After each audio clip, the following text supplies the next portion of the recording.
You know what's strange about some people? They have Instagram, they have Facebook, they have TikTok. Every app is downloaded, every account is active. But if you check their profile, there's nothing there. No posts, no stories, no updates. Their last photo? 6 months ago, maybe longer. And they're not taking a break. They're not busy. They're not planning a comeback. They're there, watching, scrolling, observing everything. But sharing? That stopped a long time ago. And it's not laziness. It's not shyness. It's not even privacy. It's something deeper, something most people never talk about. And if you've ever wondered why someone would rather watch life than broadcast it, you're about to find out. You know them. The friend with 47 followers who never posts.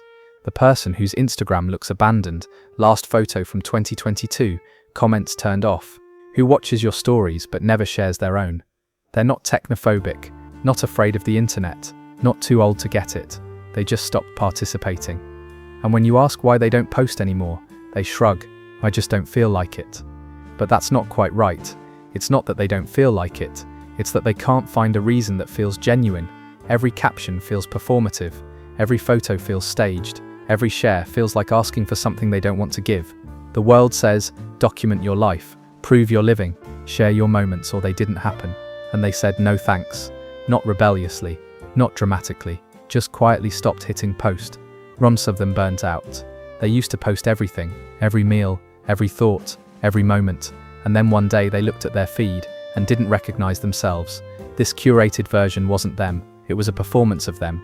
The captions were too clever, the photos were too filtered, the life they were showing wasn't the life they were living, so they stopped, not out of shame, out of exhaustion. Others had a wake-up moment. Maybe they posted something vulnerable and regretted it. Maybe they shared something happy and the comments made it feel cheap.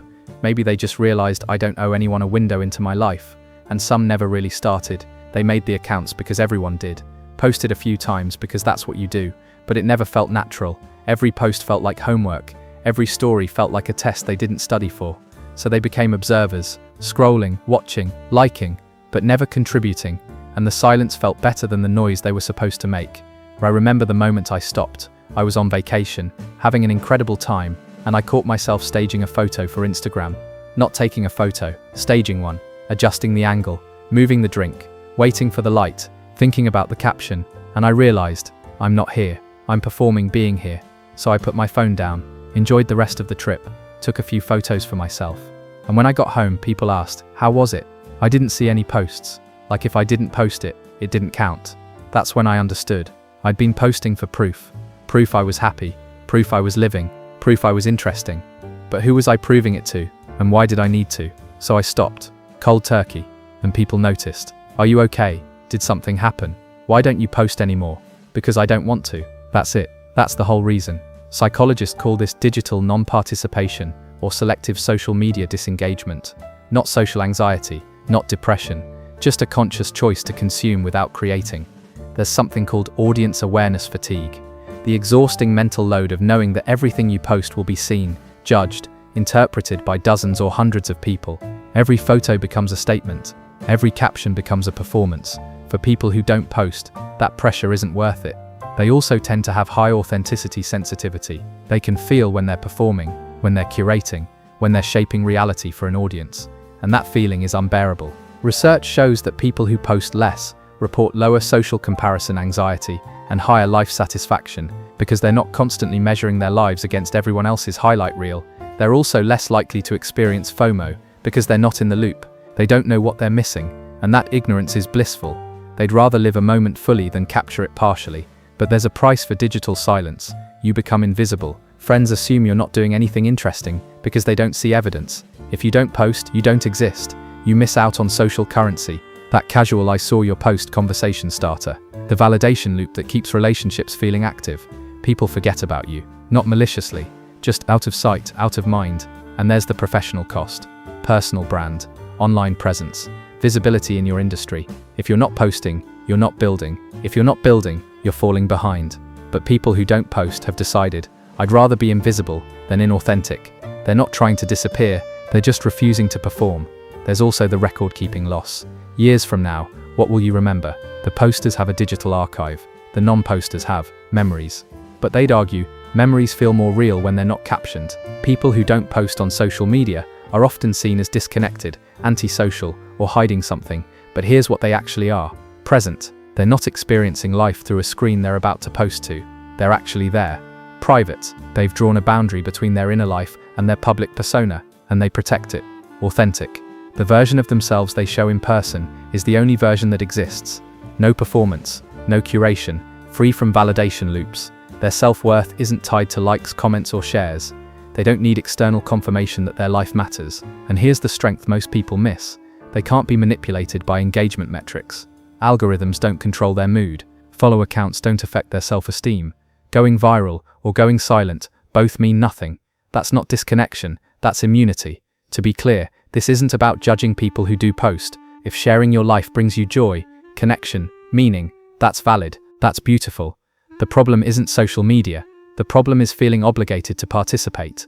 People who don't post aren't superior, they're just operating differently. They still use social media. They watch, they read, they engage privately. They're not off the grid. They just don't feel the need to contribute to the noise. And some of them do post, occasionally, when it feels genuine, when they actually want to share something, not because they should. The difference is intention. They're not performing absence. They're not making a statement by not posting. They're just living quietly. And in a world that equates silence with non-existence, that takes courage. You're allowed to exist without evidence. There is a cost to not posting. You'll be forgotten by acquaintances, miss out on opportunities that come from visibility, be left out of conversations that reference things you didn't see. Some relationships will fade because they were built on digital interaction, not real connection. People will assume things about you, that you're struggling, that you're boring, that you have nothing worth sharing. But here's the gift. Your moments are yours, unfiltered, uncaptioned, unjudged. You're not crafting a narrative for an audience. You're not comparing your reality to anyone's highlight reel. You don't wake up checking how many people validated your existence overnight. You exist for yourself, not for the feed. Your friendships are based on actual interaction, not algorithmic visibility. And when something good happens, you get to enjoy it without immediately thinking, how do I post this? That's not missing out. That's opting into something better. The psychology of people who don't post on social media isn't about fear or judgment. It's about recognizing that your life doesn't need an audience to be real. They're not hiding, they're not broken, they're not disconnected from reality. They're just refusing to turn their life into content. If you're one of them, you already know this. You've been asked 1,000 times why you don't post, been told you're missing out, been made to feel like something's wrong. But nothing's wrong. You just found a different way. You don't need to document every moment to prove it mattered. You don't need validation from strangers to know your life has value. Your worth isn't measured in engagement. It's measured in how fully you live when no one's watching. And that's rarer than you think. Do you not post on social media? When was your last post? Drop the date in the comments. Let's see how long some of us have been silent. If this made you feel seen, hit subscribe. We're not posting about it either. And if you've been called antisocial for not posting, leave a like. You're not antisocial. You're just living offline.